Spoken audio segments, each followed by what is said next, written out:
If you see a graph like this, it means people skip your videos quickly. And it doesn't necessarily mean your content is bad, but your intros are bad. So in today's video, we are going to improve your intros so you can get better results in social media. First, let's talk about the 3 common mistakes. You never start your videos with "Hey guys" or something like that. You also never start with introducing yourself. You can do that later in the video.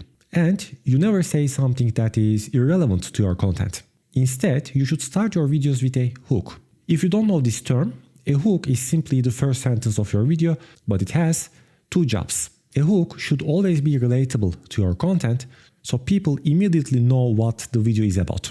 And your hooks need to create curiosity, so people will keep watching the video to find the answer. Here is an example hook that creates this. This is how I got out of the 200 view jail as a micro creator. When someone says, "This is how I achieved to do a specific thing" as a specific person, in this case it is getting out of the 200 view jail as a micro creator, then the viewer immediately knows what this video is about and who is this video for. Secondly, this example also creates curiosity because she says, "This is how I achieved."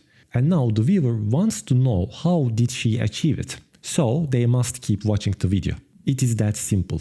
So you need to start using hooks in your videos if you haven't yet, and that will improve the beginning part of your videos. But there is another challenge. If you want to be successful on social media, you also need to be consistent. And how do you achieve that? We're gonna talk about it in the next video.